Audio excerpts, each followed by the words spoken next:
যখন একটি লোভী ব্যাঙ তার সরল বন্ধু ইঁদুরকে ঠকানোর জন্য এক নিষ্ঠুর ফন্দি আঁটল, তখন আকাশ থেকে নেমে আসা এক বিপদ মুহূর্তে পুরো খেলাটাই ঘুরিয়ে দিল।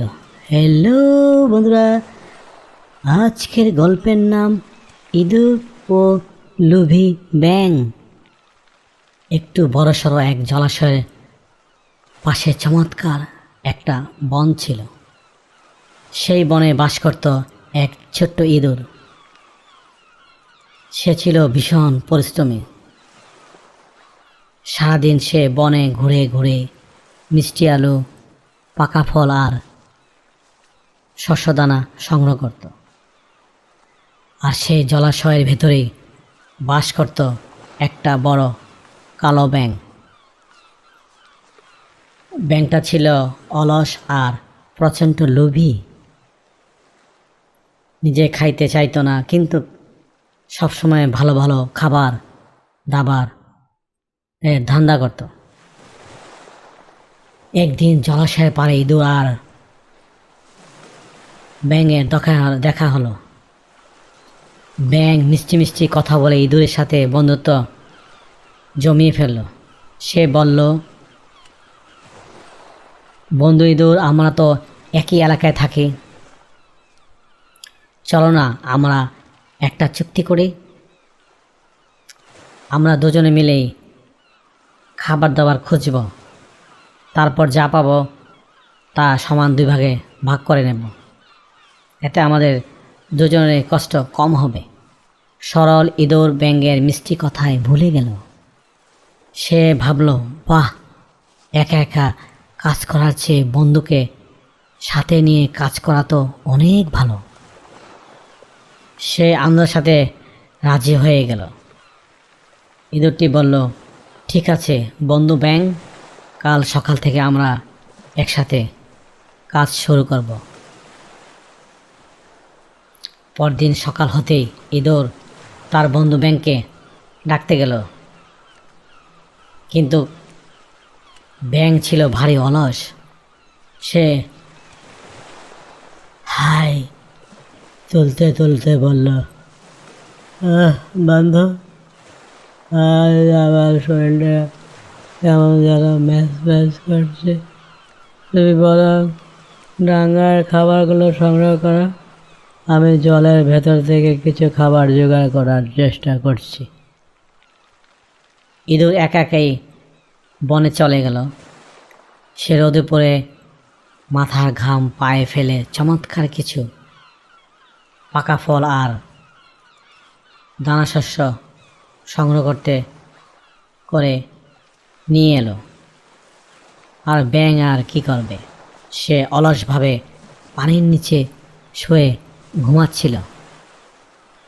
যখন ইঁদুর খাবার নিয়ে ফিরে এলো, ব্যাঙ পানি থেকে উপরে উঠে এসে বড় বড় চোখ করে বলল, বাহ বন্ধু, তুমি তো দারুণ খাবার এনেছ, নাও এবার সমান সমান ভাগ করো।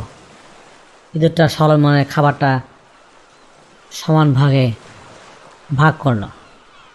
এদিকে ব্যাঙ নিমিষেই নিজের খাবারটা গপ গপ করে খেয়ে ফেলল। শুধু তাই নয়, ইঁদুর যখন তার নিজের ভাগের খাবারটা খাচ্ছিল, ব্যাঙের চোখ ছিল সেটার দিকেও। লোভী ব্যাঙ মনে মনে ভাবল, এই ইঁদুরটা তো বেশ বোকা, কষ্টও করবে সে, আবার অর্ধেক খাবারও পাবো আমি, কিন্তু অর্ধেক খাবারে তো আমার আর পেট ভরে না। কিভাবে ওর ভাগের খাবারটাকে আমি হাতিয়ে নেওয়া যায়। এদিকে লোভী ব্যাঙ এক ভয়ানক ফন্দি আঁটল। সে পরদিন সকালে ইঁদুরকে বলল, বন্ধু, বনের ভিতরে শিকারী পাখিদের বড্ড উপদ্রব। আমরা যখন খাবার খুঁজব তখন যদি কোনো বাজ পাখি আমাদের আক্রমণ করে, তাই চলো সুরক্ষার জন্য একটা বুদ্ধি করি। ইঁদুর অবাক হয়ে জিজ্ঞেস করলো, বন্ধু, কি সেই বুদ্ধি? ব্যাঙ একটা শক্ত লতা নিয়ে এলো। সে লতার এক প্রান্ত বাঁধল নিজের পায়ের সঙ্গে, আর অন্য প্রান্তটা বেঁধে নিল বেচারা ইঁদুরের পায়ের সাথে। ব্যাঙ বলল, এখন থেকে আমরা যেখানে চাই এই লতা দিয়ে একসঙ্গে বাঁধা থাকবে, কারণ কোনো বিপদ এলে একজন টান দিলে অন্যজন সতর্ক হয়ে বুঝতে পারবে সমস্যা আছে। ইঁদুর ভাবল, আরে ব্যাঙ ভাইয়া সত্যি সত্যি তো আমার ভালো চায়। সে পা বাড়িয়ে দিল। ব্যাঙ শক্ত করে লতাটা ইঁদুরের পায়ে বেঁধে দিল। ব্যাঙের মনে তখন কুটিল হাসি। সে ভাবছিল, এবার ইঁদুরকে পানির নিচে টেনে নিয়ে যাব। ইঁদুর সাঁতার জানে না, তাই সে ডুবে মারা যাবে। আর তখনই ইঁদুরের জমি রাখা সমস্ত খাবার আমি একাই ভোগ করব। লতা বাঁধা শেষ হতে ব্যাঙ আর এক মুহূর্তের জন্য দেরি করল না। সে এক বিশাল লাফ দিয়ে জলাশয়ের গভীর পানিতে ঝাঁপিয়ে পড়ল।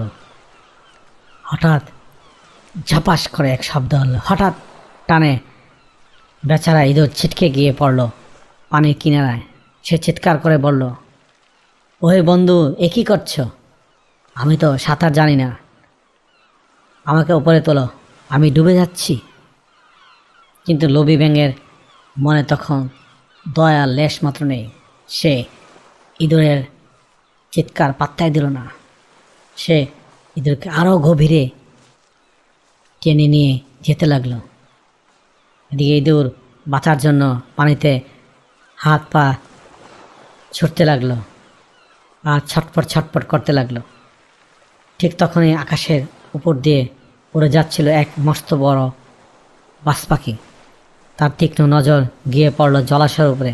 সে দেখল পানির উপরে ভাগে একটা ইঁদুর ছটপট করছে আর বাঁচার চেষ্টা করছে। বাজ পাখিটি তীরের বেগে নিচে নেমে এলো।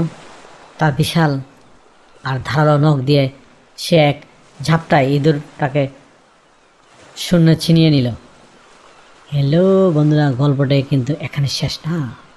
মনে আছে তো ইঁদুরের পায়ে সাথে শক্ত লতা দিয়ে বাঁধা ছিল লোভী ব্যাঙের পাও? বাজ পাখি যখন ইঁদুরকে টেনে তুলল, লতা টানে পানির নিচ থেকে ব্যাঙ শূন্যে ঝুলে উপরে উঠে এলো। ব্যাঙ তো ভয়ে কাঁপতে কাঁপতে চিৎকার করতে লাগলো, ছেড়ে দাও, ছেড়ে দাও আমাকে, আমি তো পানির ব্যাঙ, আমাকে কেন ধরছ? এদিকে বাজ পাখি তো ভারী খুশি।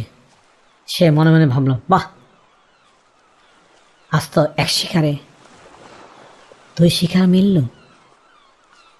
বাহ, ইঁদুরের সাথে ভুঁয়াস হিসাবে একটা মোটা তাজা ব্যাঙও পেয়ে গেলাম। লোভী ব্যাঙ নিজের জীবন বাঁচাতে ইঁদুরকে মারতে চেয়েছিল, কিন্তু প্রাকৃতিক নিয়মে তার নিজের লোভী তার কাল হয়ে দাঁড়ালো। বাজ পাখিটি দুজনকে নিয়ে তার বাসার দিকে উড়ে চলে গেল। হ্যাঁ বন্ধুরা, কিউবার এই প্রাচীন লোককাহিনীর তে আমরা এই শিক্ষা পাচ্ছি যে লোভে পাপ আর পাপে মৃত্যু। হ্যালো বন্ধুরা, আজকের এই গল্পটি কেমন লাগলো কমেন্টসের মাধ্যমে নিচে জানিও। আবারও দেখা হবে অন্য কোনো গল্পে। Thank you for watching. Please subscribe.